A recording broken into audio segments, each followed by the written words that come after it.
નમસ્તે, હું છું વિક્રમ વકીલ અને તમે જોઈ રહ્યા છો હોટલાઇન ન્યૂઝ. આમ આદમી પાર્ટીના ગોપાલ ઇટાલિયા વિસાવદરની ચૂંટણી જીત્યા એ પહેલાથી જ અને ત્યાર પછી પણ જે રીતે આમ આદમી પાર્ટીના કાર્યકરોમાં ઉત્સાહ જોવા મળે છે, ગોપાલ ઇટાલિયાને દરેક જિલ્લામાં ફેરવીને એમનું સ્વાગત થઈ રહ્યું છે અને જે રીતે એમની લોકપ્રિયતા વધી રહી છે. એક ચર્ચા પ્રમાણે તો ગોપાલ ઇટાલિયા મૂળ સુરતના છે, પણ એમણે સુરતથી એમનું હવે એમનું મૂળ સ્થાન બદલીને વિસાવદરમાં સ્થાયી થવાનું પણ નક્કી કર્યું હોવાનું કહેવાય છે. પણ એક બીજી વાત એવી આવી રહી છે, ઈશુદાન ગઢવીને બદલીને ગોપાલ ઇટાલિયાને ભવિષ્યના મુખ્યમંત્રીના ઉમેદવાર તરીકે આમ આદમી પાર્ટી પ્રોજેક્ટ કરે એવી શક્યતા છે. અને આ વાત બહાર આવતા કેટલેક અંશે ઈશુદાન ગઢવી અને ગોપાલ ઇટાલિયા વચ્ચે એક તડ પડી હોવાની પણ ચર્ચા થઈ રહી છે. જેમાં સત્ય કેટલું છે આપણને ખબર નથી, પણ નેચરલી આ બધા જ રાજકારણમાં જે આવે તે એમ્બિશન હોય છે, એમને એમ્બિશિયસ હોય છે, દરેકને મુખ્યમંત્રી બનવું હોય છે. એટલે ઈશુદાન ગઢવીને ગઈ વિધાનસભાની ચૂંટણીમાં મુખ્યમંત્રીના ઉમેદવાર તરીકે પ્રોજેક્ટ કર્યા હતા, પણ ખૂબ જ ખરાબ દેખાવ રહ્યો હતો આમ આદમી પાર્ટીનો. અને ગોપાલ ઇટાલિયા એમાં કંઈ ફેરફાર કરી શકે છે નહીં, કરશે કે નહીં એ પણ જોવા જેવું છે. આ બાબતે આપણી સાથે વિસ્તૃતપૂર્વક ચર્ચા કરશે જાણીતા પત્રકાર કિરીટભાઈ ત્રિવેદી. કિરીટભાઈ, આપનું સ્વાગત છે. જી, ધન્યવાદ. કિરીટભાઈ, શું લાગે છે આમ આદમી પાર્ટીમાં આજે એમણે સોશિયલ મીડિયા પર તો એમણે ગોપાલ ઇટાલિયાને હીરો બનાવી દીધા છે. યુટ્યુબ ચેનલો પર તો ગોપાલ ઇટાલિયા જાણે કે ભગવાન હોય એ રીતનું પ્રોજેક્શન થઈ રહ્યું છે. અને બીજી તરફ ઈશુદાન ગઢવીને થોડા સાઇડ ટ્રેક કરવામાં આવ્યા છે આમ આદમી પાર્ટીમાં. આખી વાતને ઈશુદાન ગઢવી થોડી હળવાશથી ભરી લીધી હોય શરૂઆતમાં, ત્યાર પછી એમને પણ લાગ્યું છે કે આ ભવિષ્યનું આ સારા નિશાન નથી. ચોક્કસપણે ઈશુદાન ગઢવી ની આગેવાનીમાં એ લોકોએ ગયા વખતની ઇલેક્શન લડ્યા હતા, એમાં 5 બેઠક મેળવી પણ હતી.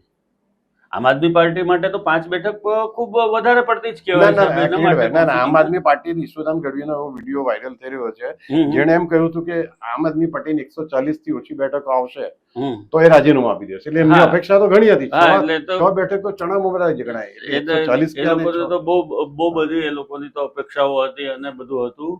પરંતુ તમે જે પ્રશ્ન કર્યો ને વિક્રમભાઈ, એ સૌથી મહત્વની વાત એમાં એ છે કે ગોપાલ ઇટાલિયા પાટીદાર સમાજમાંથી આવે છે અને ઈશુદાન ગઢવી એ ગઢવી સમાજમાંથી આવે છે. બહુ માઇનોરિટી છે ગુજરાતની અંદર, એમની વસ્તી ઓછી છે, નો ડાઉટ.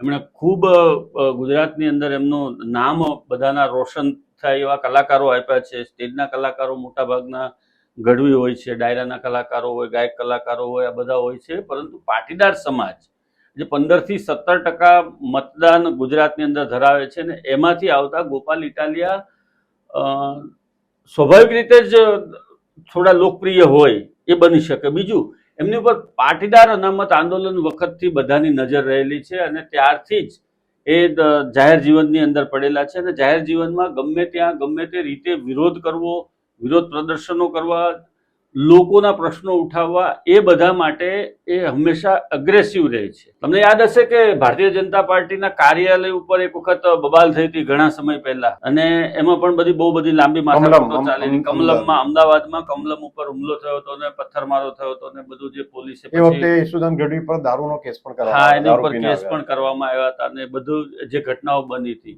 ત્યાર પછી આમ આદમી પાર્ટીની નેતાગીરી, જે દિલ્હીની નેતાગીરી છે, ખાસ કરીને કેજરીવાલ સહિતના, એ લોકોએ થોડોક ઈશુદાન ગઢવીથી કિનારો કરી લીધો હતો. પરંતુ એમણે જોયું કે હજી કોઈ એનો વિકલ્પ મળે એવી પરિસ્થિતિ નથી, એટલે એને ચલાવ્યા કરતા હતા. પરંતુ હવે વિસાવદરની જીતથી ગોપાલ ઇટાલિયાની ઇમેજ સુધરી છે અને દિલ્હીમાં પણ એનું વજન વધ્યું છે એવું કહી શકાય અત્યારના તબક્કે. અને કેજરીવાલ બહુ પાક્કા વેપારી છે, ખેલાડી તો છે જ, પણ બહુ પાક્કા વેપારી છે. એટલે એને ખબર છે કે કયા ચહેરાને પ્રોજેક્ટ કરવાથી શું પરિણામ મને મળી શકે છે. નો ડાઉટ ઈશુદાન ગઢવી જે તે સમયે એક ચેનલમાં હતા, એટલે બહુ ગુજરાતની અંદર જાણીતો ચહેરો હતો અને એ રીતે પણ એનો ઉપયોગ કરવાનો હતો, ત્યારે એનો ઉપયોગ કરી લીધો છે. પરંતુ અત્યારે ગોપાલ ઇટાલિયાની વિસાવદરની જીત પછી એમને ખૂબ જ માઇલેજ મળી રહ્યું છે અને ખાસ કરીને પાટીદાર સમાજમાં અને યુવાનોમાં એ આઇકોન બનતા જાય છે. એના કારણે એ લોકોની વચ્ચે કોલ્ડ વોર ચાલતું હોય એવું પણ બની શકે અને એ શક્ય છે. રાજકારણમાં આ પ્રમાણેનું થવું એ બહુ સ્વાભાવિક છે. એટલે ગોપાલ ઇટાલિયાને પ્રોજેક્ટ કદાચ કરે તો આવતા ઇલેક્શનમાં કદાચ એને મુખ્યમંત્રીના ચહેરા તરીકે પણ મૂકી શકે છે કેજરીવાલ, કેમ કે બહુ પાક્કા ખેલાડી છે. જી, અને કિરીટભાઈ, આમ આદમી પાર્ટીના કાર્યકરો સાથે આપણે જે વાતચીત કરી છે ઓફ ધ રેકોર્ડ, એમાં પણ એમની જે મૂળ વાતનો ધ્વનિ એવો નીકળે છે કે ભાઈ ઈશુદાન ગઢવીને ચાન્સ ઘણા મળ્યા, તો હવે ગોપાલ ઇટાલિયાને પણ સમય આપો થોડો, એમને પણ ચાન્સ આપો, કારણ કે હવે તમે આ બે નેતાઓ સિવાય આમ આદમી પાર્ટીમાં કોઈ મુખ્ય ચહેરો નથી. એમ જોવા જઈએ તો પોપ્યુલર ચહેરો આપણે જે કહી શકીએ એવા આમ આદમી પાર્ટીમાં ગુજરાતમાં બહુ ઓછા નેતાઓ છે. એટલે આ બે નેતાની આસપાસ જ આખું રાજકારણ ફરતું રહેશે હમણાં તો એમ લાગે છે.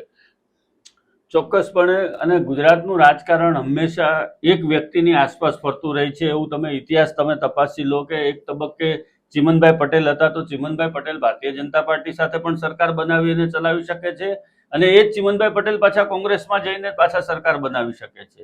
એટલે એક ચહેરાની પાછળ આખી જે ધૂરી છે શાસનની એ ફરતી રહે એવું પણ બને છે. ઘણી વખત ગુજરાતનો તમે ઇતિહાસ જુઓ કે અત્યાર સુધી નરેન્દ્રભાઈના ચહેરા ઉપર આજની તારીખ સુધી એ લોકો ચૂંટણી જીતી રહ્યા છે. કોર્પોરેશનની ચૂંટણી હોય છતાં પણ એમને એના નામનો ઉપયોગ કરવો પડે છે, અને કમળની સાથે સાથે નરેન્દ્રભાઈ મોદીનું પણ નામ મૂકવું પડે છે. તો એક વ્યક્તિના ચહેરા પાછળ ગુજરાતની પ્રજા મતદાન કરતી હોય છે, એ ટ્રેન્ડ રહ્યો છે. તમે કોઈ પણ ચહેરો જોઈ લો, મુખ્યમંત્રી તરીકે કેશુભાઈ પટેલ પહેલી વખત ચિમનભાઈ પટેલની સરકાર પડી અને ત્યાર પછી જે સત્તા ઉપર આવ્યા ત્યારે પણ કેશુભાઈ પટેલ એક મહાન નેતા હતા, અને એ રીતે જ આખું ગુજરાતનું રાજકારણ ચાલતું હતું. એટલે ટર્ન બાય ટર્ન આ રીતે એક એક ચહેરા આગળ આવતા જાય છે. એમાં ગોપાલ ઇટાલિયા અત્યારે રેસમાં સૌથી વધારે આગળ છે, કેમ કે ગુજરાતની અંદર એન્ટી ઇન્કમ્બન્સીનો અસર આ વખતે 100% 2027ના ઇલેક્શનમાં જોવા મળશે. કોંગ્રેસને તમે લખી વાળો, પરંતુ આમ આદમીનું ફેક્ટર છે એને ભેદવા માટે ભારતીય જનતા પાર્ટીને નવનેજે પાણી ઉતરવાનું છે, કેમ કે કાર્યકરો નારાજ છે ભારતીય જનતા પાર્ટીના, અને જે નારાજ થયેલા કાર્યકરો છે એ આમ આદમી પાર્ટી માટે જ કામ કરશે અને એના ફાયદા માટે જ કામ કરશે. આ વાત 100%ની છે. એટલે આ વખતનું ઇલેક્શન 2027નું વિધાનસભાનું ઇલેક્શન ગુજરાતમાં તડ અને ફળ કરનારું હશે, એ પણ ચોક્કસ વાત છે. અને કિરીટભાઈ, બીજી એક વાત પણ છે કે ગોપાલ ઇટાલિયાએ પણ હવે જો આ જે એમને મેચ્યોર વધારે થવાની જરૂર છે. જે થોડા વર્ષો પહેલા એમણે બેફામ મોરારી બાપુ વિરુદ્ધ ઉચ્ચારો કર્યા હતા, હિન્દુ ભગવાનો વિશે, દેવી દેવતાઓ વિશે ગમે તેમ બોલ્યા હતા, એના વિડીયો પણ શોધીને હવે વાયરલ થાય છે. તો આવી સોશિયલ મીડિયા બે ધારી તલવાર જેવું છે. એના ફાયદો પણ તમે લઈ શકો છો અને તમારી વિરુદ્ધમાં પણ એનો ઉપયોગ થઈ શકે છે. એટલે ગોપાલ ઇટાલિયા શું બોલે છે, બેફામ બોલવા પર કંટ્રોલ રાખવો પડશે, અને થોડું મેચ્યોરી નેતાની જેમ એમણે આગળ વધવું પડશે. અને લાગે છે કે એમને પણ જો લાંબી રેસના ઘોડા રહેવું હોય તો એમણે આ પ્રકારનો ફેરફાર કરશે, અને આપણું ધ્યાન પણ એના પર રહેશે. Thank you very much. ધન્યવાદ. આવા પ્રકારના વિડીયો તમને જોવા ગમતા હોય તો હોટલાઇન ન્યૂઝ ચેનલને લાઇક, શેર અને સબસ્ક્રાઇબ કરો.